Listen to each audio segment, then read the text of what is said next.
Good day everyone, nice to have you here. We're back to the original server and today we will watch a gameplay video which is one of those games that were never meant to be recorded. I got bugged for the third time this season, wherein if I pre-select a hero I can't change my selection anymore.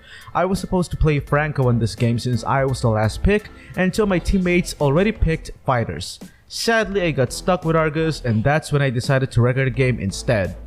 Anyway, in this game, I will show you the things that you should never be doing when playing Argus. In addition to that, I will also share some tips behind the success of this game despite our team being behind on the losing end.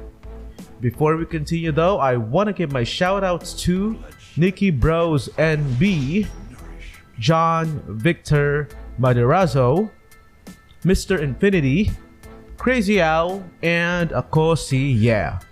We also have Sean Gaming and Itachi Uchiha, and they too host YouTube channels, so make sure to give them some love. For this game, the emblem I selected was the usual assassin emblem with the talent Killing Spree. I maxed out cooldown reduction and damage penetration. I did so in order for my ultimate to become available more frequently. I didn't choose critical rate since it relies on random chance, unlike damage penetration which will be in effect 100% of the time. Plus, damage penetration is beneficial be it on the early game or on the latter parts of the game, unlike critical rate which is only felt most on the mid to late game.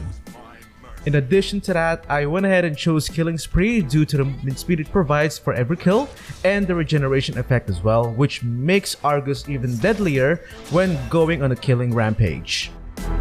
As you can see, even though Zilong was alone on the lane prior Changa's arrival, and even though we were on the lane at the same time, he had less XP than I did.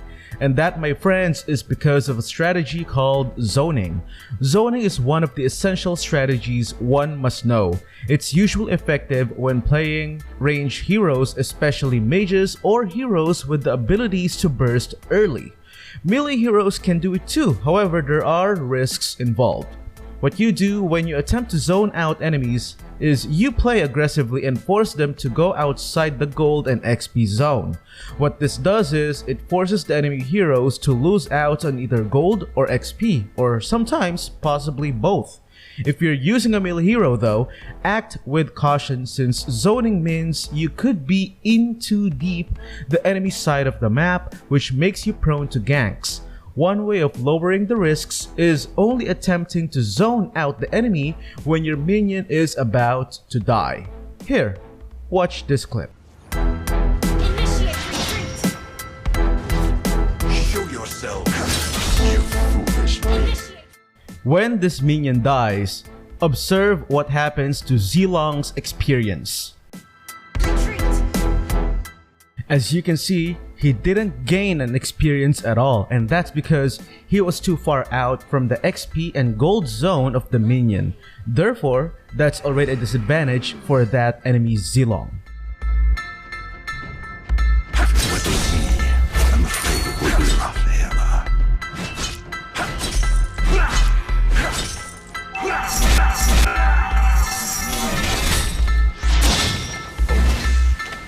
Initiate retreat. Don't use your ultimate when the enemy hero has space from you. Only use it if your enemy is clearly within your range. The enemy should be as close to you as possible. Even if the enemy hero tries to escape, since they are within your range, and as long as you build the right items with a combination of movement speed, burst damage and attack speed, and also use your skills properly, you should be fine. Speaking of using your skills properly, don't spam tap your skills. A lot of players are used to doing this. Probably the only time a spam tap is acceptable is during situations wherein you're almost dead. Otherwise, under normal conditions, you should never ever tap all of your skills simultaneously, especially when it comes to Argus. Take advantage of the skill's duration and range. This is how it should be done.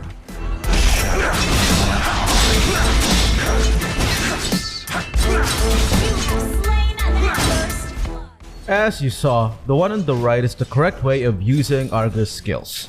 Since we didn't spam tap, we were able to efficiently get rid of the enemy hero. In addition to that, it will help you ensure that you will have the ability to chase down your target. Think about it. Why would you use your dash right away when your enemy is still within reach? I would recommend using it only when the enemy is already outside of your range.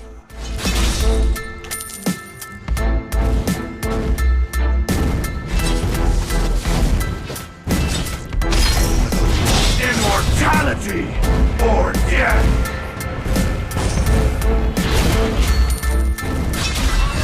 You destroy the turret. Argus is one of the most effective split pushers, so whenever you feel like retreating, always check the map and possibly rethink your decisions. Our turret has been destroyed. The turret.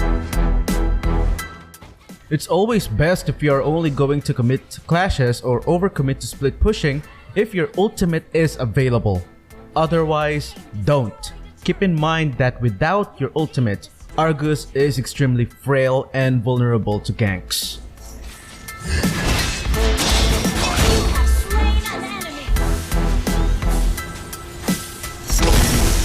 Immortality or death!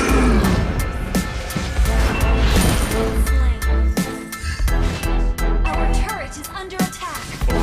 Immortality or death!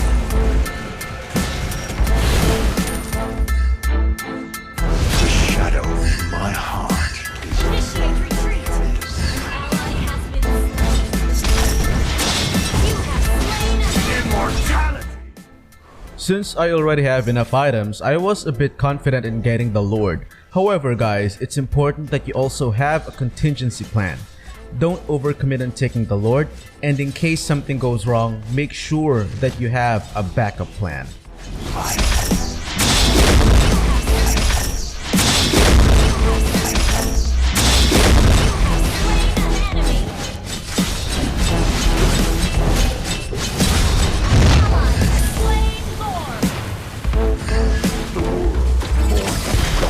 Immortality! Immortality!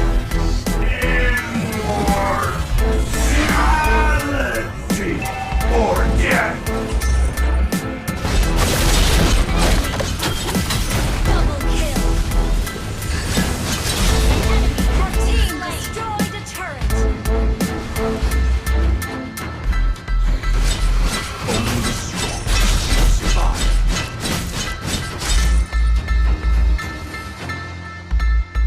Launch attack. Your team destroyed a turret. Be ready for my fury. Your team destroyed a turret. You destroyed a turret. Immortality! That concludes our Mobile Legends game guide. I hope, despite covering mostly the basics, this video will be helpful in improving your win rate. And as always, thank you all so much for watching, and if you haven't yet, don't forget to leave a like, share, and subscribe. Stay safe everyone. Peace.